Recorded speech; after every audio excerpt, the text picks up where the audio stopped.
ായ ദുരന്തത്തെക്കുറിച്ച് വിലയിരുത്തി, ഇതുവരെയുള്ള റിപ്പോർട്ടുകളെല്ലാം വിലയിരുത്തി, ഈ അപകടമുണ്ടായ ഇടയായ സാധ്യതകളെക്കുറിച്ചും അന്വേഷിക്കുന്നതിന് സാങ്കേതികവും നിയമപരവുമായ നടപടികൾ സ്വീകരിക്കുന്നതിന് തീരുമാനിച്ചിട്ടുണ്ട്. അതോടൊപ്പം ഇതിന് തൊട്ടു മുകളിലായി ഒരു ലാൻഡ് സ്ലൈഡ് ഉണ്ടായി എന്നുള്ള റിപ്പോർട്ടുകൾ പ്രാഥമികമായി വരുന്നുണ്ട്. അതുകൂടി പരിശോധിച്ച് കാര്യങ്ങൾ തീരുമാനിക്കും.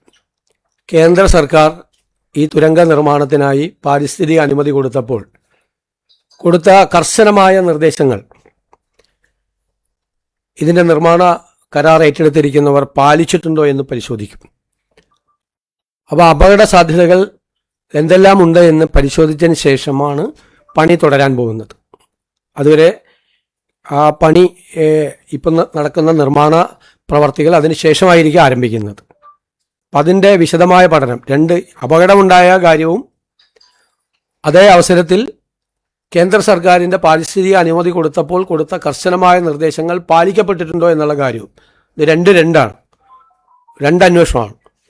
രണ്ട് തരത്തിലുള്ള അന്വേഷണം ഇതുമായി ബന്ധപ്പെട്ട് നടത്തും. അതുപോലെ പബ്ലിക് സർവീസ് കമ്മീഷനുമായി ബന്ധപ്പെട്ട ഗുരുതരമായ ആരോപണങ്ങളാണ്, ഞെട്ടിക്കുന്ന ആരോപണങ്ങളാണ് പുറത്തു വരുന്നത്. പരീക്ഷ സംബന്ധിച്ച ക്രമക്കേടുകളെക്കുറിച്ച് അതിൻ്റെ പരാതിയും മറ്റു കാര്യങ്ങളും ലഭ്യമായതനുസരിച്ച് ക്രൈംബ്രാഞ്ച് ഈ ക്രമക്കേടുകളെക്കുറിച്ച് അന്വേഷിക്കാൻ തീരുമാനമെടുത്തിട്ടുണ്ട്. വിഴിഞ്ഞം പോർട്ടുമായി ബന്ധപ്പെട്ട് വിഴിഞ്ഞം ആ പോർട്ടിൻ്റെ ഭാഗത്ത് നിന്നുകൊണ്ട് അവരുടെ കമ്പനിയുടെ ഷെയറുകൾ 49% MSC എന്ന് പറയുന്ന കമ്പനിക്ക്, മെഡിറ്ററേനിയൻ ഷിപ്പിംഗ് കമ്പനിക്ക് കൊടുക്കുന്നതിനെക്കുറിച്ചുള്ള മുൻകൂർ അനുമതി വാങ്ങിക്കണം എന്നുള്ള കത്ത് കിട്ടിയത് മന്ത്രിസഭായോഗം ചർച്ച ചെയ്യുകയും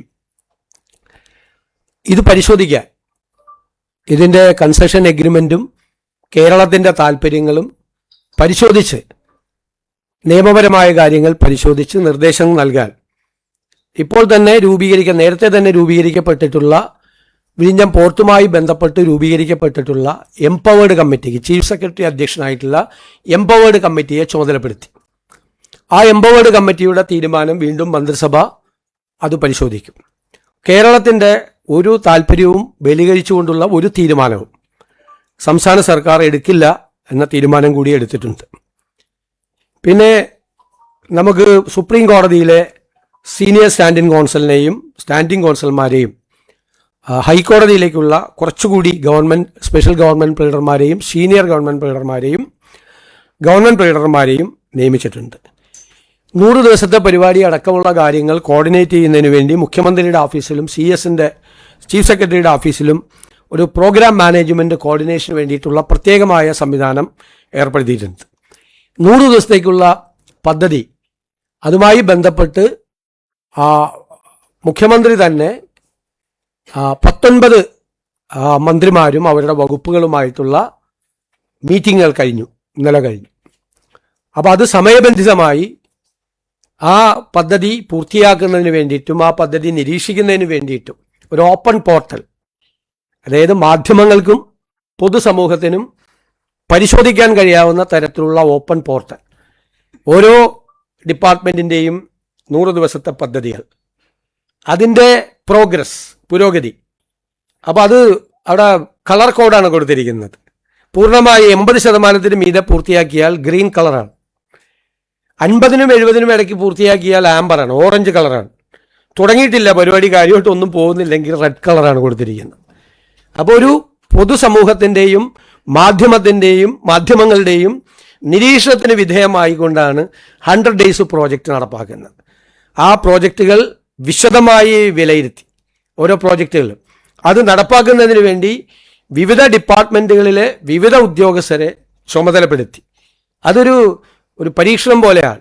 ഏറ്റവും ഭംഗിയായി ഫോളോ അപ്പ് ചെയ്ത് ഏറ്റവും കൃത്യമായി 100 ദിവസത്തിനുള്ളിൽ ഈ പദ്ധതികൾ മുഴുവൻ പൂർത്തിയാക്കാൻ വേണ്ടിയിട്ടുള്ള വലിയൊരു ശ്രമമാണ് അത് ആരംഭിച്ചിട്ടുള്ളത്. അപ്പം നിങ്ങൾക്കും മാധ്യമങ്ങൾക്കും അതിൻ്റെ പീരിയോഡിക്കലായിട്ടുള്ള പ്രോഗ്രസ് റിപ്പോർട്ട് ചെയ്യാനും എന്താണ് ഓരോ ഡിപ്പാർട്ട്മെൻറ്റും നടക്കുന്നതെന്നും മനസ്സിലാക്കാൻ വേണ്ടിയിട്ടുള്ള ആദ്യമായിട്ടാണ് ഇന്ത്യയിൽ ഇങ്ങനെ ഒരു സംവിധാനം ഒരു സംസ്ഥാനത്ത് ചെയ്യുന്നത്. നിങ്ങളുടെ കൂടി ഒരു ഒബ്സർവേഷൻ, അഡ്മിനിസ്ട്രേറ്റീവ് ഒബ്സർവേഷൻ വേണ്ട സ്ഥലത്ത് നിങ്ങളുടെ കൂടി ഒരു നിരീക്ഷണം വെച്ചുകൊണ്ടുള്ളതായിരിക്കും ഈ 100 days പ്രോജക്റ്റ്. ഇതാണ് പ്രധാനപ്പെട്ട തീരുമാനങ്ങളുള്ളത്.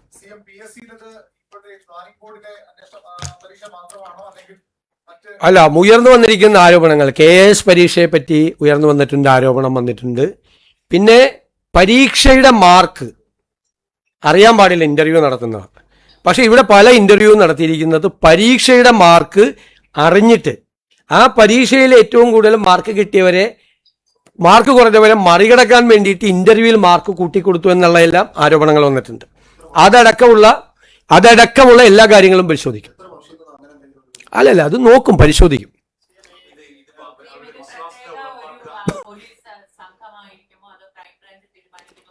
അല്ല, അത് ഹോം ഡിപ്പാർട്ട്മെന്റ്, ആഭ്യന്തര വകുപ്പ് അതിന്റെ പരാതികളുടെ ഗൗരവം അനുസരിച്ചുള്ള തീരുമാനം എടുക്കും. ഇപ്പം നമ്മൾ തീരുമാനിച്ചിരിക്കുന്നത് അത് അവരുടെ വിവേചന അധികാരമാണ്, ആഭ്യന്തര വകുപ്പിന്റെ.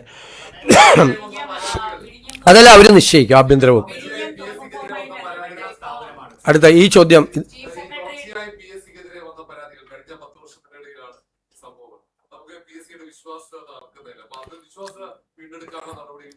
തീർച്ചയായിട്ടും. അല്ല, ഈ അന്വേഷണത്തിന്റെ ഭാഗമായി PSCക്ക് വന്നിട്ടില്ല. PSC എല്ലാവരുടെയും പ്രതീക്ഷയും എല്ലാവരുടെയും സ്വപ്നമാണ്.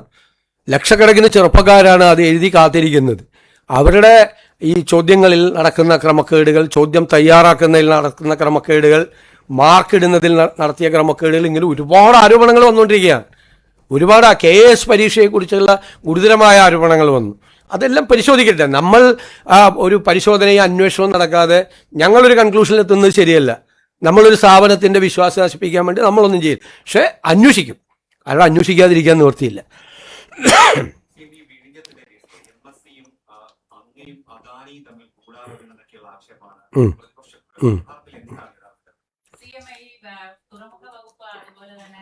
വകുപ്പ് ഇങ്ങനെ ഒരുപാട് വകുപ്പുകൾ മുഖ്യമന്ത്രിയുടെ കയ്യിൽ തന്നെ വെച്ചിരിക്കുന്നത് ഇത് അഴിമതിയിലേക്ക് നയിക്കാനുള്ള തുടക്കമാണെന്നാണ്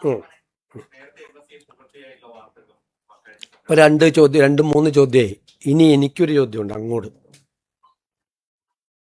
ഈ വിഴിഞ്ഞം പോർട്ടുമായി ബന്ധപ്പെട്ട ഈ വിഷയത്തിൽ, അതായത് മെഡിറ്ററേനിയൻ ഷിപ്പിംഗ് കമ്പനിക്ക് അവരുടെ ഷെയർ കൈമാറാൻ ഉള്ള ഈ നീക്കത്തിൽ ഈ സർക്കാർ എന്ത് തെറ്റാണ് ചെയ്തത് എന്ന് നിങ്ങൾ ആരെങ്കിലും പറയണം.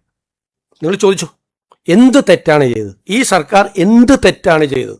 അതാണ് എൻ്റെ ചോദ്യം. ആദ്യമായിട്ടാണ് മാധ്യമപ്രവർത്തകരോട് ചോദിക്കുന്നത്. ചോദിച്ചു 2, 3, 4 പേര് ചോദിച്ചോ, എന്നിട്ട് ഞാൻ മറുപടി പറയാം. എന്ത് തെറ്റാണ് സർക്കാർ ചെയ്തത്? അത് പറഞ്ഞല്ലോ, അത് അന്ന് ഞാൻ നിയമസഭയിൽ പറഞ്ഞല്ലോ, ഗവൺമെന്റിന് ഇതിനെക്കുറിച്ച് അറിയില്ല എന്ന് പറഞ്ഞ അന്ന് വൈകുന്നേരം 5 മണിക്ക്. അല്ല, ചോദിക്കാം, ഇത് ചോദിക്കണം. ഞാൻ എന്റെ ചോദ്യത്തിന് മറുപടി പറയണം. ഞാൻ ആദ്യമായിട്ട് അങ്ങോട്ട് ചോദിക്കുക.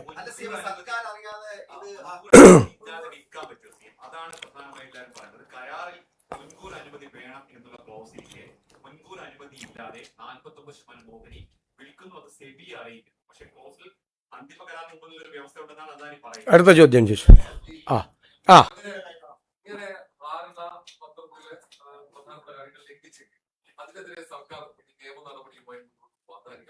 ഇനി ഞാൻ പറഞ്ഞോട്ടെ, ഇനി ആർക്കെങ്കിലും ഉണ്ടോ?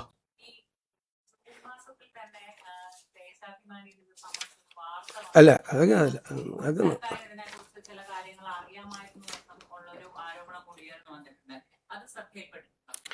ഇനി എനിക്കൊരു കാര്യം കൂടി പറയട്ടെ. ഒരു വിഷയം വരുമ്പോൾ ആ വിഷയം ഞങ്ങളും പഠിക്കണം, നിങ്ങളും പഠിക്കണം.